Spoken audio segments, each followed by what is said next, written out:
Chers amis, bonjour. Bienvenue sur le podcast Petit sous, gros sous, qui parle d'éducation financière et d'investissement. Ici, tu retrouveras l'actu financière en live et replay, les témoignages des familles qui tentent de joindre les deux bouts, les histoires inspirantes sur la gestion de tes finances personnelles, les conseils pour fructifier ton argent, la légitimité pour parler argent. Chers amis investisseurs, bonjour et bienvenue dans le 9e épisode de la série Investissement franco-africain. Que vous soyez un investisseur ou que vous envisagiez d'investir dans l'immobilier, les services, le commerce, la finance islamique, l'agriculture, l'industrie ou les matières premières ou la sécurité ou les crypto-monnaies en Afrique, sachez que l'Afrique regorge d'opportunités. Attention, tout investissement comporte des risques. Comme dit un proverbe africain, celui qui prévoit la tempête renforce sa maison. Justement, je suis là avec vous pour lister les tempêtes à prévoir en tant qu'investisseur. Alors, la première tempête, ce sont les aléas climatiques, suivis des crises politiques, des risques politiques. Il y a aussi les tensions ethniques, il y a les crises géopolitiques, il y a les famines, les guerres frontalières, le terrorisme et aussi les éléments comme le séisme ou un volcan, qui peut se déclencher à tout moment. Mais est-ce que tous ces risques que je viens de citer empêchent d'investir? Non. Est-ce que le business prospère en Afrique? Oui. Il y a certains pays qui enregistrent une croissance moyenne de 6%. Et quelles sont aujourd'hui les stratégies pour vous aider à protéger vos capitaux, à protéger vos investissements en Afrique? Revenons sur le premier risque qu'on vient de citer. On va parler des risques climatiques. Tout simplement, il y a un exemple qui est tout proche de nous, c'est le cyclone Chido. Le cyclone Chido a dévasté l'archipel des Comores, notamment Mayotte, et aussi le Mozambique et une partie de l'Afrique de l'Est. Ça, un cyclone, c'est une tempête tropicale qui a dévasté 90% de l'habitat, de l'immobilier à Mayotte. Vous imaginez, c'est énorme. La Banque mondiale estime que par an, en Afrique, il y a 10 milliards qui partent en fumée, 10 milliards de dégâts qui sont causés par des cyclones. Il y a aussi les sécheresses, en fait, qui peuvent décimer, on l'a vu, en fait, dans des pays comme le Cameroun, où il y a eu, par exemple, des hectares qui sont partis, en fait, à cause de la sécheresse, qui sont perdus à jamais. On a également, en 2022, le Nigeria avec 4 milliards de dollars sur des infrastructures agricoles et industrielles. Donc, aujourd'hui, face à ces aléas climatiques, à ces aléas de catastrophes, en fait, naturelles, il est très important, quand on est un particulier, de souscrire une assurance pour vous prémunir contre d'éventuels risques climatiques ou risques de catastrophes naturelles.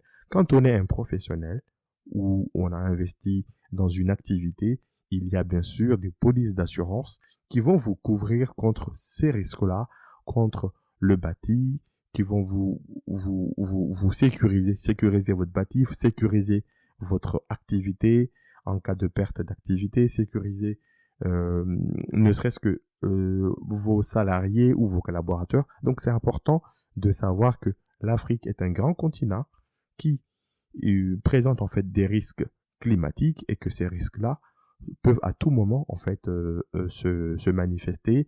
Donc le cas de Chido, le cas d'autres catastrophes en fait naturelles ou des sauterelles et bien d'autres, gardez-le en tête qu'il faut absolument pour chaque pays vous interroger sur les risques et savoir quels sont les risques en fait qui peuvent frapper ce pays-là. Et notamment, il y a un organisme qui s'appelle l'ARC, c'est African Risk Capacities. En fait, c'est un organisme qui est là pour vous protéger contre les catastrophes naturelles.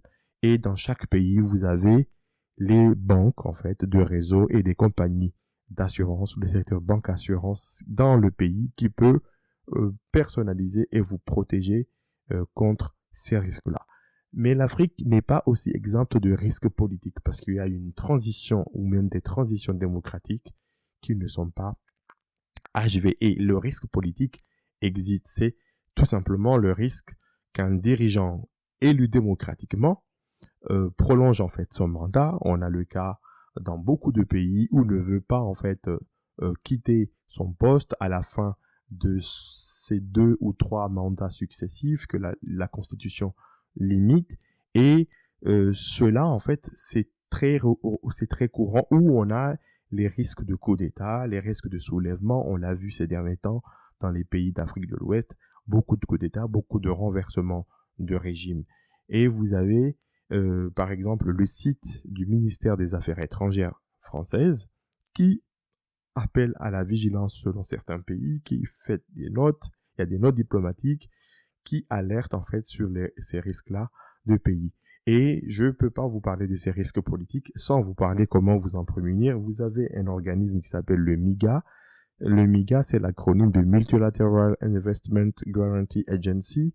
C'est un organisme qui va vous prémunir contre les risques en fait politiques. Il faut savoir qu'il y a eu, par exemple, en 2021, on a recensé 21 conflits en fait politiques en Afrique. Donc, vous avez aussi des organismes qui vont vous permettre de vous prémunir contre des risques économiques, en fait, des risques d'intelligence économique. Et ces organismes, que ce soit des cabinets, donc je vais vous donner quelques noms de cabinets. Vous avez Control Risk, vous avez Very Risk, vous avez Maplecraft. Donc, ce cabinet-là font de l'intelligence économique, de l'intelligence financière, vont vous donner accès à des bases de données où vous avez des études de risque par pays. Mais le plus important dans un investissement, c'est que pour pouvoir diluer le risque ou l'amoindrir, il ne faut pas oublier de diversifier ses investissements. Et je vais vous parler de deux types de diversification. Vous avez la diversification géographique. Et j'entends par là, vous avez investi par exemple dans l'immobilier au Rwanda et vous projetez d'investir par exemple dans l'agriculture au Cameroun. Donc là, vous avez en fait une diversification qui est géographique. Vous n'avez pas mis tous les œufs dans un seul pays, mais il est aussi également possible d'adjoindre cette diversification géographique à une diversification sectorielle. Par exemple, vous avez investi dans les startups au Kenya, mais vous envisagez d'investir dans le tourisme au Maroc, d'acheter en fait une riad en fait au Maroc. Donc ça, c'est une sorte de diversification sectorielle. Et il est possible de mêler à la fois diversification géographique, choisir sur plusieurs pays, mais diversification sectorielle, c'est-à-dire choisir plusieurs secteurs. D'ailleurs, on le voit pour les grandes fortunes africaines ou les grands investisseurs en Afrique, sont des conglomérats qui sont à la fois dans l'immobilier et dans le commerce, qui sont dans le commerce et dans les services, ou ils sont dans le tourisme et l'industrie ou dans les mines. En fait, ces groupes essaient au maximum de se diversifier. Maintenant, il est aussi important quand vous investissez en Afrique, en fait, au risque de ne pas, en fait, vous trouver enterré au risque des marchés, vous pouvez vous prémunir en nouant des partenariats locaux avec des entrepreneurs locaux ou des réseaux d'influence. Il faut savoir que investir en Afrique, vous ne pouvez pas le faire seul dans votre coin. Vous avez besoin de nouer des alliances locales et vous avez une palette dans chaque pays, dans chaque village, une palette en fait où des réseaux d'entrepreneurs, vous avez de la famille, vous avez quelqu'un qui vous a tendu la main à un moment donné. Il faut aller voir pour nouer des alliances d'affaires ou tout simplement des alliances d'influence parce que avec le poids de la bureaucratie et l'inertie, il est important donc de faire en fait comme ceux qui réussissent déjà. Comme on dit, à Rome, on fait comme les Romains et j'ai envie de dire en fait à Dakar, on fait comme les Dakarois.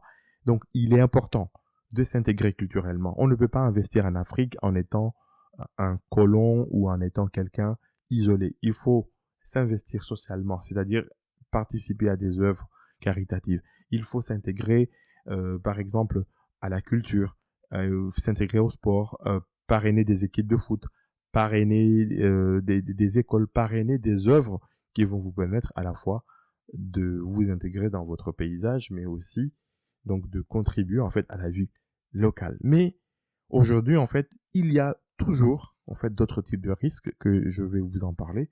Ce sont des risques macroéconomiques. Eh ben, il faut savoir que les monnaies africaines, vous avez un grand groupe en fait qui a adopté le franc CFA. Vous avez d'autres monnaies où vous avez des politiques dues à l'instabilité politique en fait en Afrique, soit des dictatures, soit des pays qui ont pris de mauvais virages économiques ou qui n'ont tout simplement pas adopté les réformes nécessaires.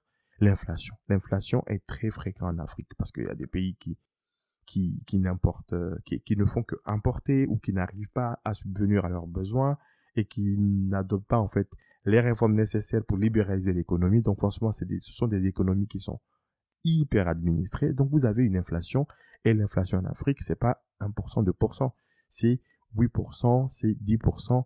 Vous avez plus en fait 20% voire 50%. Vous avez des pays comme le Zimbabwe et bien d'autres pays aujourd'hui qui sont frappés par une inflation chronique. Vous avez aussi des fluctuations de devises, en fait, des monnaies qui sont pas stables parce que ce sont pas des pays qui sont forts sur le plan économique, qui exportent plus. Donc, forcément, ils ont des devises, en fait, qui fluctuent dues à des mauvaises politiques.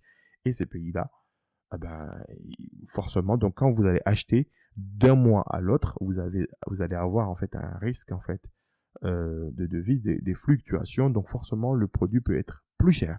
Mais ces risques en fait macroéconomiques, vous avez aussi les embargos. Il faut savoir qu'il y a des pays où il y a eu des guerres et que l'ONU ou les États-Unis ou l'Union européenne a ciblé soit des pays, soit des dirigeants, soit des entreprises qui ont investi en fait dans ces pays-là et que ces embargos viennent en fait mettre des restrictions sur le commerce, sur le business en général.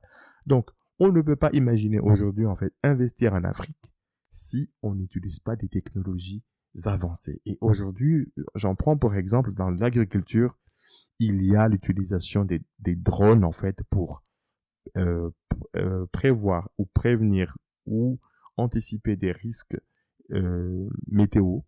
Donc, il y a des drones qui sont là pour aider à l'irrigation intelligente.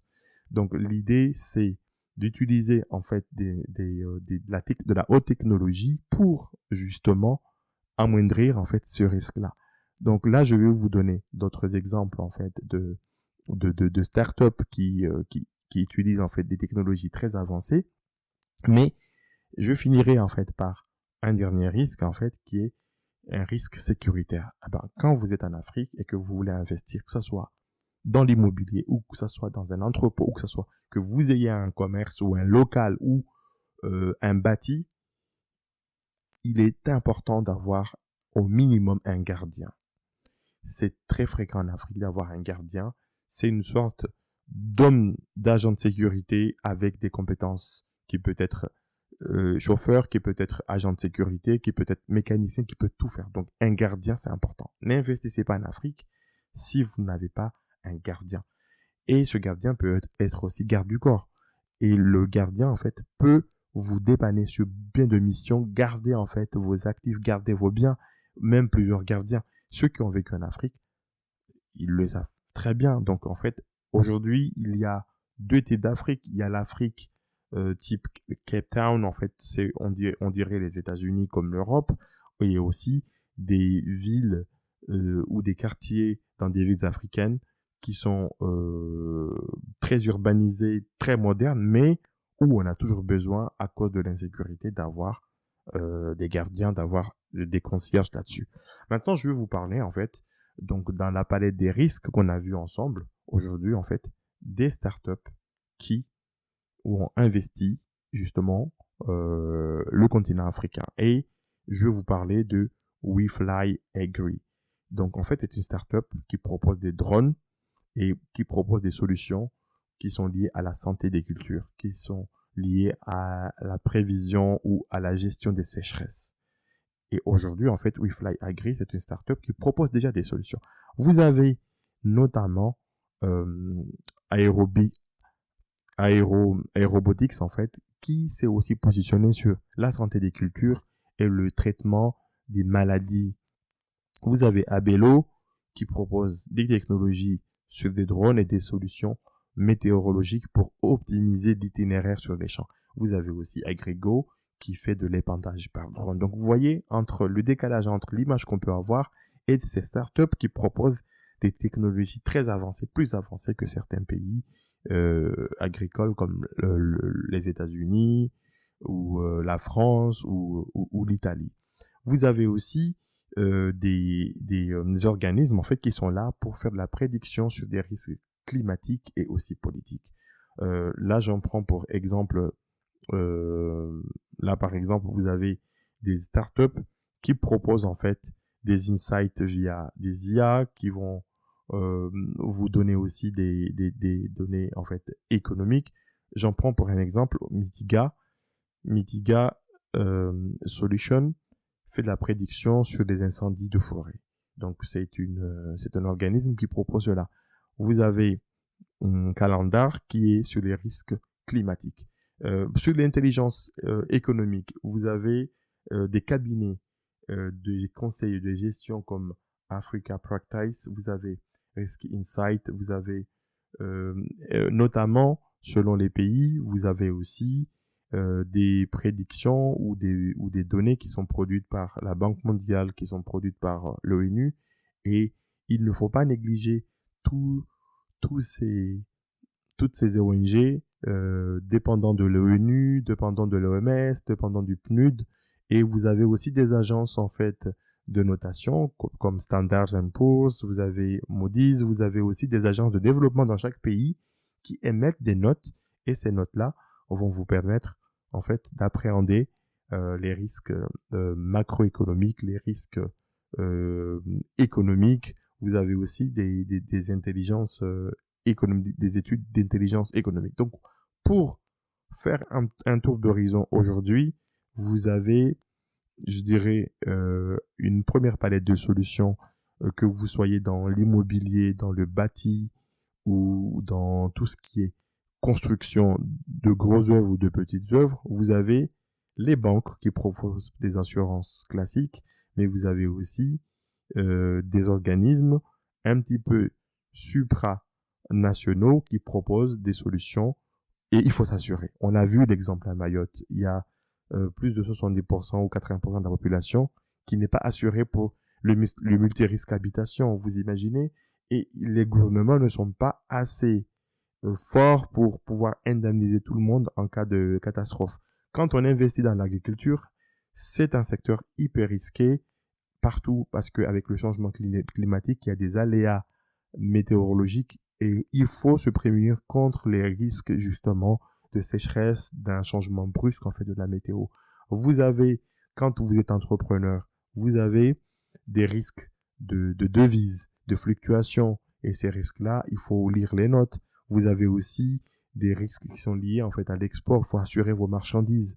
À l'export, il faut aussi arriver à trouver en fait des banques qui vous accompagnent pour avoir des devises étrangères capables de faire face en fait et de tacler tous les risques de devises, les risques politiques, l'inflation. Donc investir en Afrique, ça suppose aussi que vous ayez pris la mesure et que vous ayez recherché en fait les informations et pour pouvoir investir des terrains. Et vous ne pouvez pas juste vous baser sur des études empiriques ou vous baser sur uniquement là-dessus de l'intelligence artificielle. Il faut aussi des relations humaines sur le terrain, embaucher localement, avoir un gardien, avoir des gardes du corps selon certains secteurs, avoir aussi des employés qui sont là, qui seront vos yeux en fait, et vous pouvez pas vous détacher ou vous déconnecter de ce qu'il y a. Donc, il est possible de faire des business même quand il y a des risques. Il y a des entrepreneurs en fait qui font des affaires. On a des pays qui enregistrent 10%, 12%, 8% et qui ont par exemple connu quelques instabilités. Donc, vous êtes avisés. Maintenant, vous avez aussi des startups localement qui proposent des solutions. Que ce soit des banques, que ce soit des grandes startups qui qui sont dans les secteurs de l'agritech. Vous avez des fintech qui sont là aussi pour proposer, par exemple, des solutions de paiement. J'en ai fait d'autres. Donc, je suis déjà au 9e épisode en fait, du podcast. Donc, il était important pour moi de venir vous parler aujourd'hui en fait, de la manière que vous pourrez employer pour prospérer malgré les risques en fait, que vous pouvez y faire face. Et ces risques-là n'empêchent pas en fait, d'investir. Ça va juste vous permettre d'être avisé, de mieux ajuster et de mieux faire les choses. Donc, j'aurai le plaisir de vous retrouver dans un dernier épisode où on va parler de tout ce qui est démarche administrative, juridique, fiscale, tout ce qui concerne en fait la paperasse. J'ai hâte de vous retrouver. Merci beaucoup d'avoir écouté cet épisode fait avec beaucoup d'amour et quelques nuits blanches. Si tu as des questions ou tu veux témoigner, mets un commentaire ou écris-moi sur les réseaux sociaux de Petit Sous, Gros Sous. Je me ferai un plaisir de t'y répondre. Pour me soutenir, tu as juste besoin de mettre 5 étoiles, au moins sur 2 plateformes, Apple Podcasts et Spotify. À très bientôt. N'oublie pas, Petit Sous aujourd'hui, Gros Sous demain.